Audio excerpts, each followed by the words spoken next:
If you've been watching at least over the last year or so, the year of the lever, as I've since dubbed it, you've grown pretty familiar with this beast behind me. This is the Pro 800, Profitec's ode to the classic mechanical spring lever espresso machines of the past.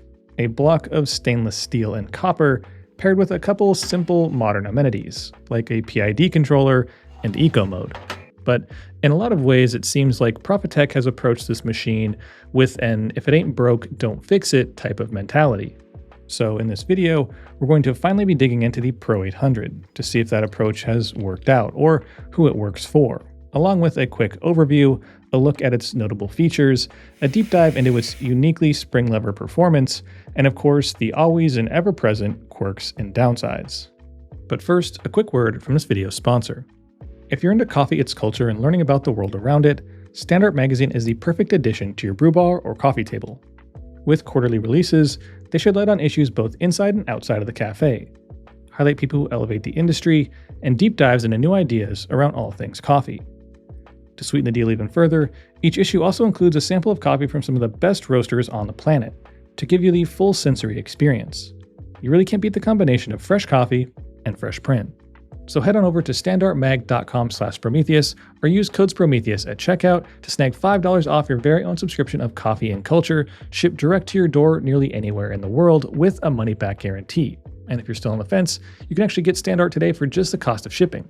And if you're looking for a great gift, they just dropped A Measure of Life, a book of 185 archived photographs that highlight the ritual of coffee across generations. The Pro 800 is an incredibly simple espresso machine and really only utilizes the essentials. You need to store water, heat water, move water throughout the machine, and then pressurize that water. So to cover the machine and how it all works, let's essentially follow the path of water from one end to the other. So the machine can either be plumbed in, and it does come with a kit, or utilize a built-in BPA-free tank that holds roughly about 3 liters of water.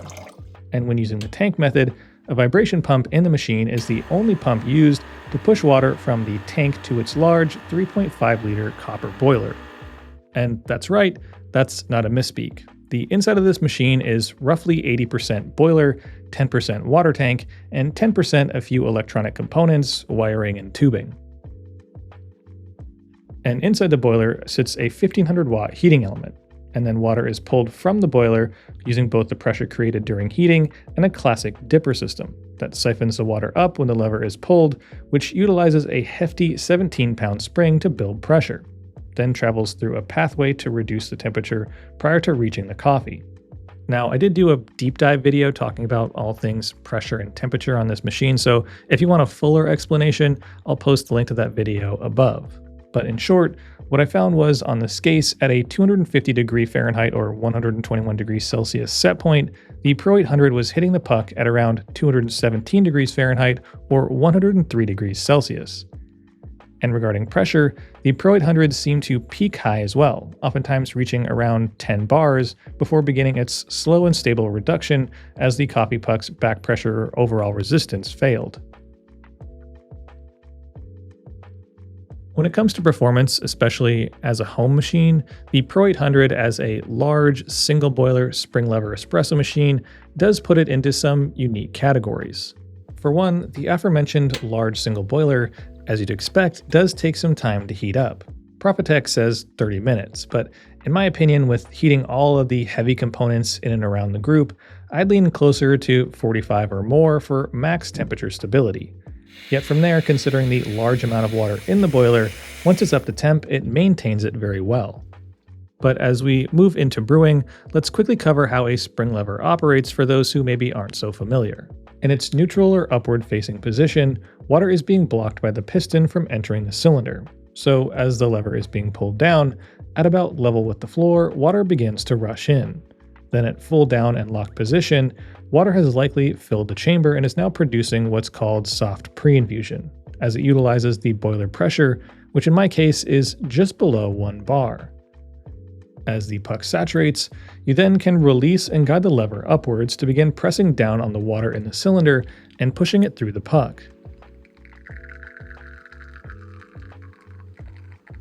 and this results in the widely loved and often imitated lever shot that, generally speaking, ends up with a higher level of balance and creaminess that personally I have never experienced from a traditional pump-driven machine. It's just an entirely different beast. Though beyond that, you do have some wiggle room, some room to play within the guardrails of a traditional spring lever. For one, you can adjust the water debit or flow rate from the group by turning this screw, which I turned down from the high stock flow to something more controlled and manageable, which led to better and cleaner extractions overall. You can also toy around with the soft pre-infusion timing and manage the lever on its way up, resulting in additional pre-infusion, reducing the speed of the ramp up and final brew pressure. And I think this sort of goes without saying, but there is a bit of a learning curve on the Pro 800 and spring lever machines in general as you begin to understand the mechanics and how everything works. But beyond that, just your standard espresso rules apply. Though the rapid increase of pressure as the piston drops can really put your puck prep and grinder to the test. So those need to be pretty dialed in to get the results that you likely want. But I do find the spring lever is overall very forgiving and has a pretty wide sweet spot beyond extremely fast or slow, and it's been rare to have a poorly extracted or bad tasting shot from this machine. But when it comes to steaming, I do think the Pro 800 is a bit more of a mixed bag. It does have a large boiler, and the steam is fairly dry, so it doesn't seem to drop in pressure really quickly, so getting smooth and creamy microfoam is possible, though it does take some time and patience to get it right. And I find the steam tip that comes with Standard doesn't really do it any favors, so swapping to a single hole tip will really elevate the speed and capability of the overall steaming, especially at the lower pressures this machine is more or less set on. As always, regardless of the machine, quirks and downsides are ever present. So on the Pro 800, let's cover those from the least to the most consequential. So first up, as with all Profitecs I've used and even many other machines, the Pro 800 has no water tank cover as standard. I actually had to have a friend 3D print me one, as the grate up top just seems way too open to the world for my liking. Also, the vibration pump, though it is only used when you're not plumbed in, is very loud. And for a machine that's so tranquil overall, when it kicks on, it's kind of like a jump scare. Also, in terms of brewing, if you haven't already realized this, there is no on-off button on a lever machine. You essentially have to wait for the cylinder to push all the water out. So it can be a bit more messy than your traditional espresso machine. So you'll have to have either another cup ready to slip underneath or run it directly into the tray. Either way, you're going to have to be doing more dishes or rinsing the tray more often to keep things clean. Also, purely by the nature of spring lever machines and how they're designed and the mechanics around them, they tend to, at least in my opinion, perform best with shorter shots, with the Pro 800 maximizing its yields at around 40 grams. But since I tend to prefer shorter shots already in the 20 to 25 range, this works out perfectly. But for those looking to run wider brew ratios, you'll have to get into the Fellini method using multiple pulls of the lever to get longer shots.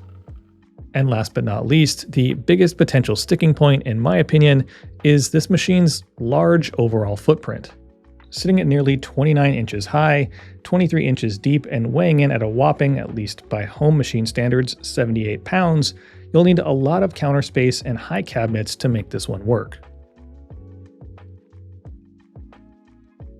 When it comes to Profitec machines, and I've fortunately had the opportunity to use a handful of them, they really do seem like solid options, especially from entry level all the way up to prosumer. And the Pro 800 really occupies a space that is seemingly becoming more of a relic in a market full of machines fitted with all kinds of tech in the name of better espresso. But lever machines continually prove that tech seen as primitive can still create phenomenal results. Of course, though, I can see why a lever machine really isn't for everyone. I mean, it is a literal beast on the counter. It takes up a ton of space. Its workflow can be a bit tedious and a little bit awkward at times. And of course, the price point, especially on this machine, isn't what I would consider inexpensive. At $3,300, it is a commitment. And if you're looking for a fast warm-up in the morning, or maybe you want to get really deep into pressure profiling in the future, it may not be the way to go. But for reliably good, extremely consistent espresso, a spring lever like the Pro 800 should definitely make your list. And for me, it sits comfortably in my top 5 espresso machines ever. But on that bombshell, I think it's time I start wrapping this one up, and as always, pass the conversation on to you. So what are your thoughts on the Pro 800 and also spring lever espresso machines in general? Is the tactile hands-on experience something you're interested in, or are you leaning more towards the tech-forward side of brewing espresso?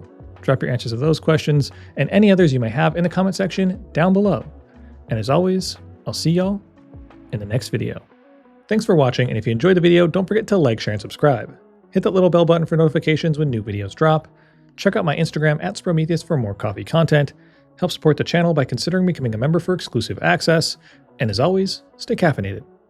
Pony Boy.